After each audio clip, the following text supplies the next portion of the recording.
friends, welcome to today's vlog, and this is going to be a vlog. This is not going to be a art session because I'm actually preparing for an art session. And yes, you're seeing correctly, I do have the Arrtx Gouache in front of me. I bought this with my own money. I opted to go with this Arrtx Gouache because it actually came with also, it was a bundle purchase where you get the gouache and you got a sketchbook along with it. I already put the sketchbook up actually. And tonight, I'm sorry for the frogs that is calling right now. It's been a very rainy day and I don't necessarily live in a city, so I have a lot of wild animals around me, and those includes amphibians. So they're just calling right now, frogs and toads trying to call because it's raining right now. But back to what I was talking about. This is the Arrtx Gouache.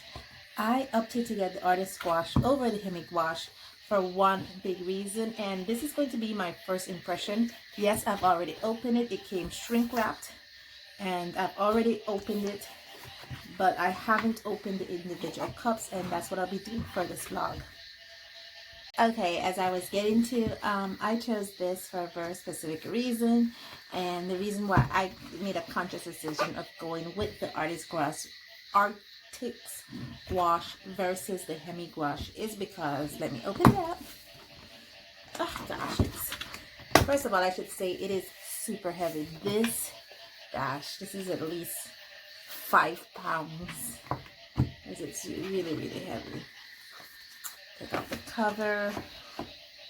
What's surprising is that the cover doesn't have any of the little rubber insoles here to make it waterproof or to guard against humidity, to really seal it up. So I don't, even though it's very sturdy, it is a very sturdy plastic.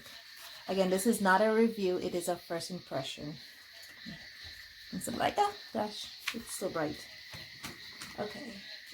As you guys know, tons of reviews has been done on this product before.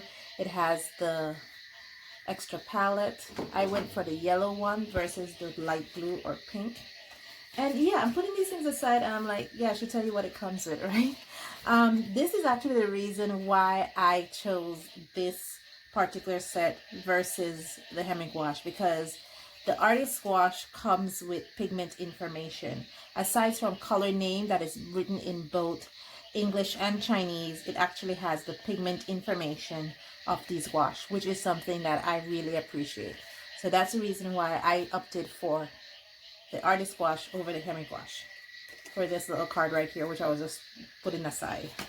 And then you have this, which is a little thank you card. They send you a little postcard here with the same illustration that's on their little thing here, and they send you this, which I believe is just something to thank the customers and to give them some extra support and where they can find help.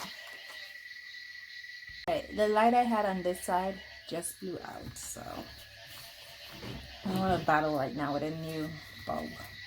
So let me flip this over and let's see these colors. Ooh, these are some interesting little cups. Okay, the other thing that I opted to get, I opted to get the 18 color set versus the 24 or the larger color set, because the 18 color set comes with 2 whites. And from all the research that I've been doing and all the classes, well, introductory classes that I've been taking when it comes to gouache, it states that what you go through a lot, one of the colors you go through a lot in the gouache set is actually whites. So, and that's also the reason why I got the 18 color set of this Arrtx Gouache. Okay, so I'm going to go through the painstaking of opening these and put this in an arrangement that makes sense for me. So I'm going to be rearranging all these, okay? I'm sorry for the glare. I'm going to be, oh gosh, I'm going to be rearranging all these beautiful colors here, okay? So I'm going to do that off camera, because I'm sure you guys would have seen tons of tutorials of people battling with these, and I'm sure you don't want to see me battle with them either. Okay, I'll open up. Here they are. Yeah, these are some beautiful looking paints. I mean, they so remind me of some little jelly cups that we actually sell here for kids. Some candies that we sell. They're so gorgeous. Especially the brown one. It looks like the chocolate pudding. But yeah, I'm going to be swatching, but I'm going to use the paint from off the covers here. I put them on this craft paper so it doesn't cause too much of a mess on my desk. So I'm going to be swatching these out, and let's go through that. Oh, these are already starting to harden. Wow. Oh, wow. Go back in here, get some more. I'm going to water it out, but at the same time, they're already starting to harden on the... You guys can see me in a little corner over here trying to swatch this thing out. Now, gouache, as we all know, is opaque watercolor because it is an opaque medium. And I say opaque watercolor because it is a water-soluble medium. So it can behave like watercolor when it needs to be. But it's not going to be as vibrant as watercolor because it is an opaque medium. So the vibrancy is also in the opaqueness of it.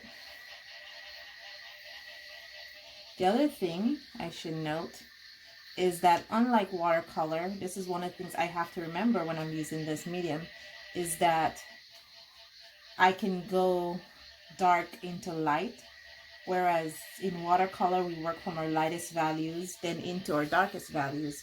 With gouache we can go from our darkest values into our lightest values. But we also have to keep in mind that it is a highly water-soluble medium, so it can easily be reactivated if you go in with charging with too much water. See, I told you I've been taking classes when it comes to...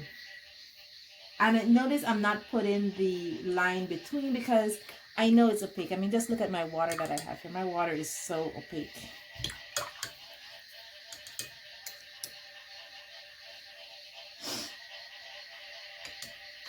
And I do use the standard 2 jars of water.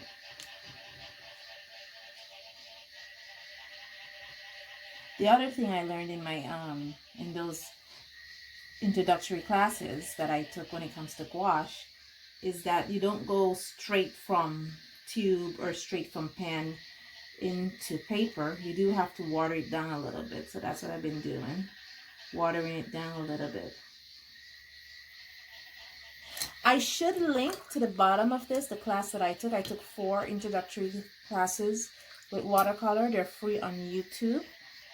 I forgot the name of the lady, but I still have her info, so I will link those in the description below. I don't want this to be too long, and I don't want you guys to see me here swatching, so let me fast forward to when I'm finished with the swatches, and then we can talk about this medium. I'm all swatched out, and what have I discovered in swatching, the swatching process? After opening these, they're very beautiful. Yes, there is a messy curve that comes along with it. Your fingers will get messed when taking off these labels. The other thing I noticed about it is that the black actually takes a while to dry, because I tried as much as possible to put equal amounts of water in everything. So whereas the yellows, all the yellows dried up quite immediately, the black is still on its way there. It's about 50% there, and all the other colors, and also the burnt umber and the olive green, they're about between 90% already dry, so I can't rub my finger over it. But yeah, these are opaque. What I'm surprised is if they're not chalky at all, which is something I'm surprised by. These are actually not chalky. I really enjoy it, and I don't like chalky watercolor paint. So to have these gouache not being chalky, even though they look chalky, is interesting. The other thing that I should say is that I wrote out the names and everything. That's one of the reasons why I chose this brand, is because of the pigment information that was on these paints. And also, because this particular set comes with a double white. Okay, I do have this. Okay, I do have this sketchbook here, Let's Practice Gouache. I made this from the Derwent Academic watercolor paper. The reason why I made the sketchbook is because I want to practice with these gouaches before I do an art session with you. And that's the reason I'm doing this first impression video, so that when it comes to doing an art session, it's actually going to be a review because I would have used it substantially. I have an entire sketchbook dedicated to these gouache. The one thing I haven't been able to answer as yet, if these gouache goes good with cotton watercolor paper or cellulose water paper, I haven't been able to find that answer out as yet. I probably will discover that answer throughout the course of this practice session with these gouaches. I'm actually trying to remember if there was anything that I discovered about these paints that I want to share with you. And there was something that I learned about these paints, but somehow the thought came to me and then just left me. I was like, oh gosh. But from what I can tell, the colors are beautiful. They're nice and bright. They're gorgeous. And I can't wait to work with them. So let me do my practice session and let me see what they're all about. And then I'll bring this to you. Thank you guys so much for joining me on this journey. And as always, stay safe, stay blessed, and I'll see you in the next one. Bye.